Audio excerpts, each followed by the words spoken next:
Jesus em primeiro lugar.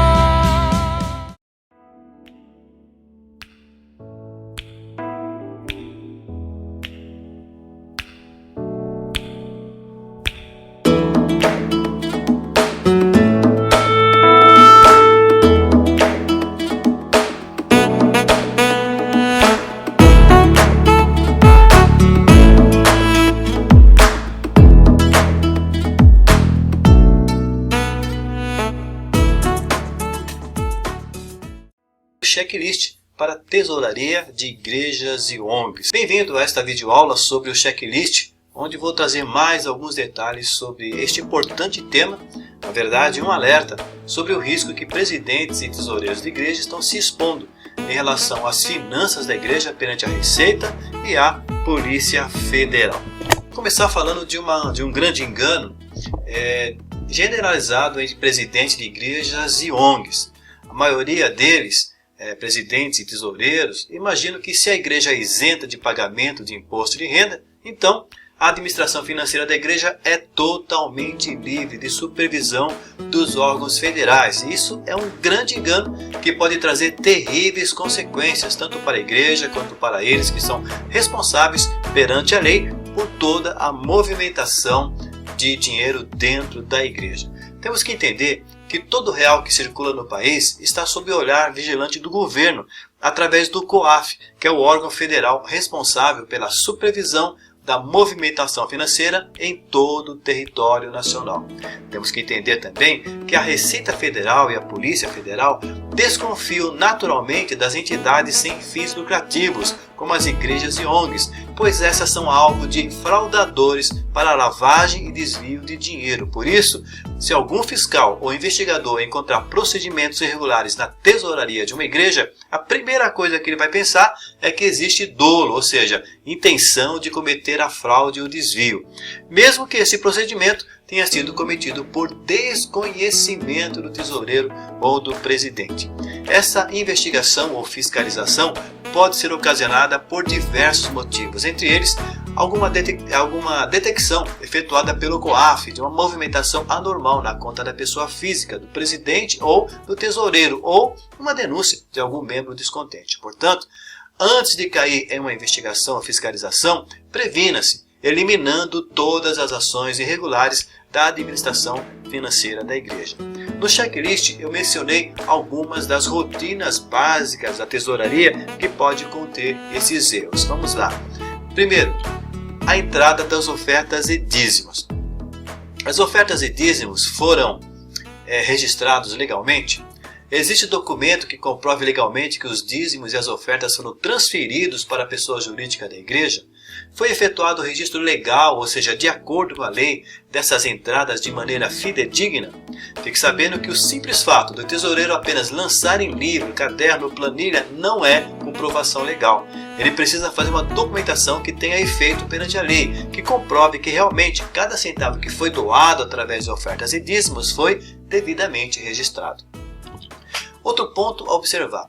Foram eliminadas todas as brechas do procedimento de recebimento, comprovação e guarda desses valores?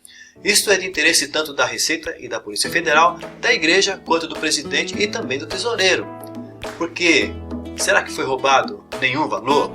A igreja tem interesse porque a Assembleia Geral precisa ter certeza que cada real que é ofertado ou dizimado foi contabilizado pelo caixa oficial da igreja. O presidente tem interesse porque ele precisa certificar-se que todas as ofertas e dízimos dão entrada no caixa da igreja, para poder comprovar isso diante da Assembleia Geral. É interesse do tesoureiro porque ele precisa estar protegido de ser acusado de procedimento irregular com as finanças da igreja, ou seja, ele precisa ter como provar que sua administração é totalmente honesta. Assim, mesmo que alguém se levante para acusá-lo, não haverá qualquer prova desta acusação. O ponto da guarda das ofertas, dos valores, ofertas e dízimos. A guarda desses valores é efetuada em conformidade com a lei e com o estatuto? Se agora mesmo o fiscal ou investigador verificar pelos livros contábeis que existe um saldo positivo do caixa, você poderá mostrar o dinheiro ou comprovar de maneira legal que ele está de posse da igreja. Se você não puder fazer isso, então será acusado de crime de desvio de finalidade. A igreja é obrigada, por força de lei, a atender essas exigências legais. Se isso não está sendo feito, então a qualquer momento você pode ser surpreendido com uma intimação da Receita Federal e até mesmo da Polícia Civil ou Federal e ser acusado de estar cometendo crimes de sonegação fiscal, lavagem de dinheiro ou desvio de finalidade. Além disso, esta falha na administração financeira dá ocasião para que qualquer membro obeiro faça uma acusação na Assembleia Geral e solicite a abertura de um processo de impeachment para cassar o mandato da diretoria, inclusive do presidente, mesmo que seja vitalício. Ou até mesmo entrar com uma acusação junto ao Ministério Público, que vai solicitar que o juiz emita uma intervenção, providencie, uma intervenção judicial na igreja. Ponto das saídas do caixa. Essas saídas de dinheiro do caixa têm a comprovação legal da destinação. Como você está comprovando através de documento fiscal regulamentado pela Receita Federal os pagamentos de materiais e de mão de obra? Qual o documento que tem força da lei que você pode comprovar a saída legítima desse valor?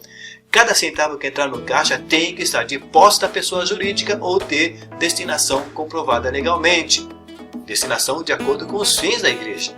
Conforme já disse antes, anotações ou recibos não têm validade legal e podem ser considerados evidência de desvio de finalidade ou de sonegação fiscal. Quero deixar aqui bem ciente uma coisa. Se a Receita Federal perceber que o dinheiro não foi utilizado nas finalidades da igreja que estão descritas no Estatuto, então a Receita Federal vai cassar a imunidade tributária da igreja. A igreja vai perder a isenção de pagamentos de impostos.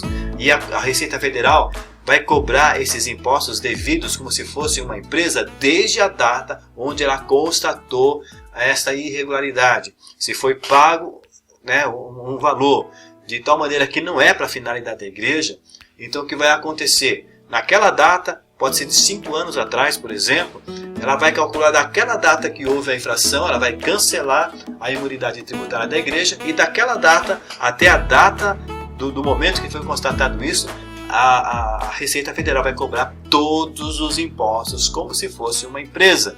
Imagine o volume, o montante dessa multa. Isso quebra qualquer igreja. E lembrando que se a igreja não tiver bens suficientes para cobrir esses pagamentos, vai ser cobrado de quem?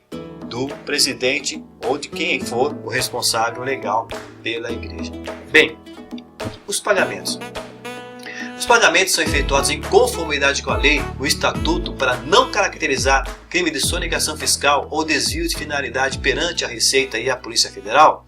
Ou seja, a igreja está recolhendo o ISS dos pagamentos efetuados a prestadores de serviços, tais como encanadores, eletricistas, pedreiros e semelhantes.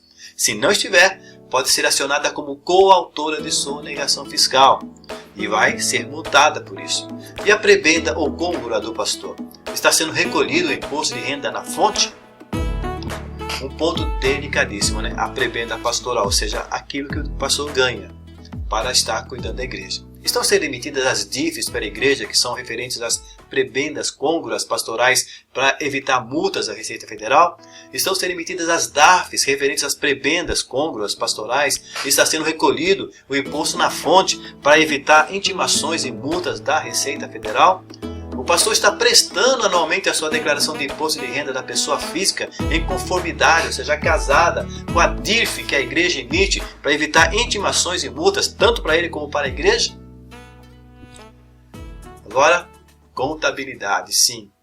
Está sendo efetuada a contabilidade do movimento financeiro da igreja mês a mês por um profissional habilitado em conformidade com as normas brasileiras de contabilidade determinadas pelo Conselho Federal de Contabilidade para evitar multas, intimações da Receita e intervenção judicial. A igreja é obrigada por lei a fazer essa contabilização. É sujeita às penalidades legais se ela não o fizer. Um erro cometido por tesoureiros e até presidentes de igrejas, que é esse ponto 8, movimentação física com a jurídica. O tesoureiro e o pastor não estão caracterizando o crime de confundir a pessoa física e a pessoa jurídica. O tesoureiro e o pastor não estão correndo o risco de serem intimados pela Receita ou pela Polícia Federal devido a movimentação incompatível em suas finanças pessoais. contas bancárias, cartões de crédito, compras, é um ponto a ser observado. E outro ponto vulnerável de um grande número de igrejas, a administração. Tem certeza que a diretoria da igreja está correndo, está livre de correr risco de sofrer processo de impeachment movido pelos membros, inclusive o presidente mesmo que seja vitalício? Ou será que a igreja está se colocando em situação de sofrer intervenção judicial quando um juiz nomeará uma diretoria provisória dentre os membros e determinará novas eleições no prazo de 30 a 60 dias?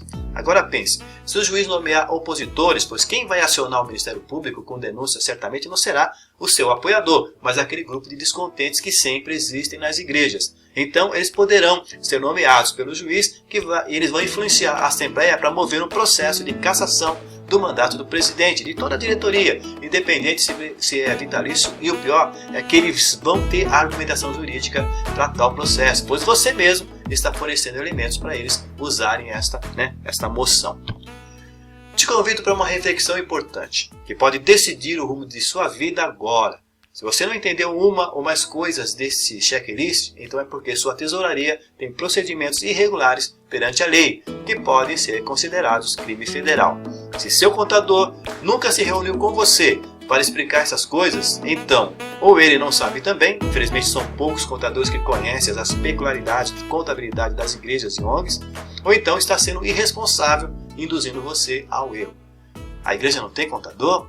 Então, a igreja está em situação irregular perante os órgãos federais, com pendências e multas acumuladas, além de estar caracterizando crime federal.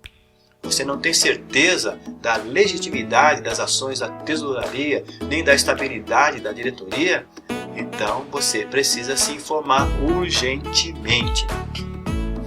Nesta aula estou trazendo uma visão parcial das obrigações fiscais e legais da igreja. Nos limites desta videoaula não tenho como explicar detalhadamente cada ponto desse checklist, sendo que tem muitos outros além.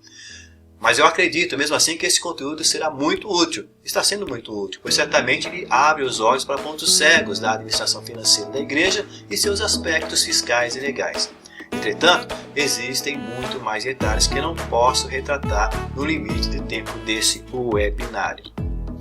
Agora você pode conhecer todos os detalhes para salvaguardar a igreja, bem como sua própria pessoa e cargo, de multas, penalidades, intimações, de sofrer ações de impeachment e de intervenção judicial, de serem acusados tanto o presidente quanto o tesoureiro de crimes federais. Isso você vai aprender no treinamento online Tesouraria de Igreja Legalizada. É um treinamento que vai livrar você, a diretoria, a própria igreja, vocês de serem surpreendidos por multas e intimações. Aqueles que acreditam que jamais serão incomodados pela fiscalização e permanecem na irregularidade, a qualquer momento podem passar pela vergonha pública de terem que responder à Receita Federal, ou pior, para um delegado federal sobre essas irregularidades. Algumas igrejas que não estão cumprindo suas obrigações fiscais e legais já estão sendo penalizadas juntamente com os seus administradores. Eis algumas manchetes de jornais sobre ações da Receita e da Polícia Federal em igrejas. Por questões de ética, estou olhando os nomes, estou ocultando os nomes das igrejas, mas você pode achar tudo isso no Google. Alguns casos podem até mesmo determinar a falência da igreja e o sequestro dos bens dos seus administradores. O treinamento online Tesouraria da Igreja Legalizada está em formato de um curso online, em videoaulas e uma moderna plataforma de ensino à distância, e decide como estudá-lo no seu melhor horário e no dia em que desejar e quantas vezes quiser, podendo pausar, avançar ou retroceder, como se fosse um vídeo do YouTube. Além das videoaulas, você também terá todo o conteúdo em formato de e-book, em PDF, que você poderá baixar para o seu computador, tablet ou celular, ou mesmo imprimir em papel para você ter à mão sem necessidade de estar conectado. Agora vamos dizer o que você vai aprender no treinamento. No primeiro módulo, você vai conhecer as responsabilidades legais dos administradores e saber quais são os procedimentos rotineiros da tesouraria que podem ser considerados caracterização de crime federal. No segundo módulo, vai conhecer quais são as obrigações fiscais da igreja, DCTF, DIPJ, DIF, RAIS, GFIP e CFIP. Vai saber também como lidar com o pagamento de salário e benefícios pastorais. No terceiro módulo, vai saber como manter uma legitimidade administrativa na igreja, atas, balanços, estatuto, regimento interno e inventário patrimonial. No quarto módulo, vai saber como se prevenir contra ações trabalhistas e como lidar com o trabalho voluntário.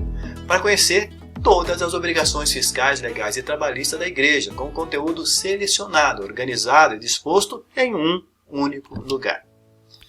Para salvaguardar a igreja de multas e outras penalidades, por parte da Receita, Previdência, Fundo de Garantia e Polícia Federal. Para quem é esse treinamento? Para presidentes, vice-presidentes, secretários, tesoureiros e conselheiros de igrejas e ONGs que querem conhecer todas as obrigações fiscais, legais e trabalhistas da igreja para estar em conformidade com a lei, que querem salvaguardar a igreja de multas e outras penalidades por parte da Receita, Previdência, Fundo de Garantia e Polícia Federal, mesmo que a igreja não tenha funcionários.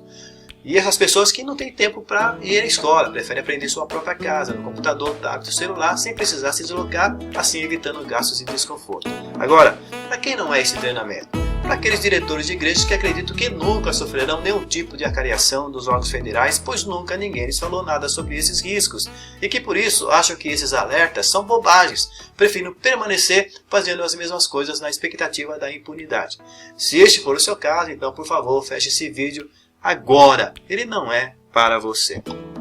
Agora, se você se preocupa e se cuida para agir com consciência limpa diante de Deus e dos homens e da igreja, então veja algumas manchetes de jornais sobre ações da Justiça e da Polícia Federal nas igrejas. É com tristeza e pesar que vou mostrar isso. Vamos lá, algumas manchetes, né? São tristes, né? Eu estou ocultando aqui os nomes das igrejas e dos pastores por uma questão aí de ética, né? Mas isso está na internet, no Google. Só você digitar no Google que você vai encontrar, né? Então vemos igreja que sofre intervenção, o Ministério Público acusa a igreja de lucrar, então estão fazendo desvio de finalidade. Uma fundação ligada a uma igreja sofre intervenção judicial por causa de lavagem e desvio de dinheiro. A operação da Polícia Federal prende 5 pastores evangélicos. Outra igreja envolvida na Lava Jato. Receita cobra quase 23 milhões de reais por fraude em igreja no Espírito Santo. E a cúpula, ela já foi da igreja, já sendo acusada de organização criminosa. Um ministério aqui, né, tem a igreja liderada por um certo pastor, que se tornou alvo na Operação Fantoche da Polícia Civil, tá vendo? Polícia Civil do Rio de Janeiro. Sobre o quê? Esquema de lavagem de dinheiro. Então, infelizmente, nós temos essas questões aí vergonhosas e que esses pastores podem ser ou podem não ser culpados, pode ser apenas a ingenuidade deles.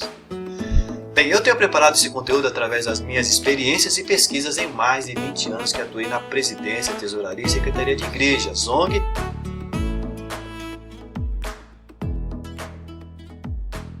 Por isso, separei um conteúdo relevante e exclusivo, desconhecido pela maioria dos contadores e até de advogados. Sobre a minha didática, milhares de pessoas comprovam a eficiência, como através dos cursos e palestras que tenho ministrado, tanto presencialmente como de maneira online. Sobre o investimento que você vai fazer ao adquirir o treinamento online em tesouraria da igreja. Eu lhe pergunto, quanto vale para você evitar esses terríveis transtornos? Passar pelo constrangimento da membresia, descobrir que a igreja está com pendências e multas acumuladas na Receita, Previdência e FGTS, mesmo que a igreja não tenha funcionários. Passar pela vergonha das pessoas saberem que você foi intimado pela Receita Federal para justificar suas despesas e aquisições, ou ainda pior, se tornar público que você foi intimado pela Polícia Federal ou Civil para prestar esclarecimentos sobre a administração financeira da igreja.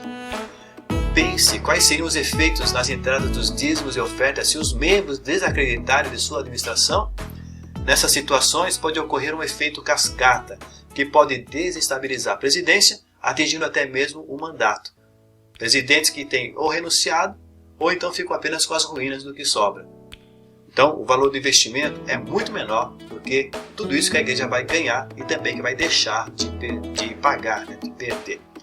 Somente uma das multas da Receita Federal tem um valor de R$500, que são acrescidos de juros e correção. Eu conheço igrejas que, devido ao acúmulo de pendências, estão em uma situação crítica, pois o valor das multas que tem que pagar é assustador. Se guardar, se preservar dessa situação, já compensa o pequeno preço do treinamento.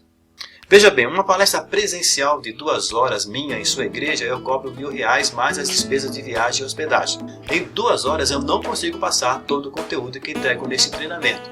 Uma consultoria onde trato exclusivamente das questões fiscais e legais de sua igreja, o valor é bem maior, pois exige uma atenção maior, detalhada e personalizada. Vou rever toda a documentação fiscal e legal da sua igreja. Então, adquira agora mesmo o treinamento online Tesouraria de Igreja Legalizada. Você vai efetuar o pagamento por cartão em 3 parcelas sem juros ou até em 10 parcelas com os juros do cartão. O pagamento através do cartão libera o curso imediatamente. Você pode optar a pagar por boleto, mas somente pelo valor à vista, e a liberação do seu acesso demora de 2 a 3 dias, de acordo com a compensação. Vai depender da compensação bancária. Você só pode tomar uma dessas 3 opções. A primeira, esquecer tudo que eu lhe falei, pois o seu contador nunca lhe disse nada a respeito, nunca sentou com o seu tesoureiro para orientá-lo sobre essas obrigatoriedades, jamais lhe avisou sobre a caracterização de crime federal. Infelizmente, a maioria dos contadores desconhece essas particularidades das responsabilidades fiscais e legais do terceiro setor, sendo que eles mesmos acabam induzindo as igrejas ao erro. Eu tenho constatado isso no meu dia a dia. Sua segunda opção, procurar por si mesmo. Vasculhar a internet atrás dessas informações, para descobrir que elas estão em pedaços isolados, espalhados por milhares de sites, né? E são difíceis de serem compreendidas, pois estão em linguagem técnica, inacessível para a maioria. E assim você vai perder muito tempo para pouquíssimo resultado, sendo que nesse período a sua igreja e a sua pessoa estarão expostos às penalidades legais. Terceira opção, adquirir agora mesmo o treinamento online Tesouraria Legalizada, para conhecer detalhadamente as ações que a igreja deverá tomar para adequar a sua administração financeira às exigências fiscais e legais de uma maneira simplificada, que é o curso, em linguagem compreensível, através de uma didática que tenha aperfeiçoado através dos cursos, treinamentos e palestras. E outra coisa, você vai ouvir isso através de uma pessoa que conhece a rotina da igreja. Eu tenho essa vivência da rotina da igreja. Então, você tem todas essas facilidades. Como já te falei, o valor do investimento do curso é muitas vezes menor ao que você vai estar ganhando e evitando de perder. Você vai evitar as multas, só uma das multas é R$500 e elas se acumulam. Você vai evitar o risco de sofrer um acúmulo de pendências, vai se prevenir da situação, né? Só essa prevenção já compensa. E não vai ter que pagar causas trabalhistas, que são as piores, né? Aquelas que realmente têm os maiores custos. Então, esta é a sua oportunidade. E nós nos veremos lá no treinamento. Até lá, Deus te abençoe. Muito obrigado por estar comigo nesta aula gratuita. Jesus em primeiro lugar. Jesus em primeiro lugar.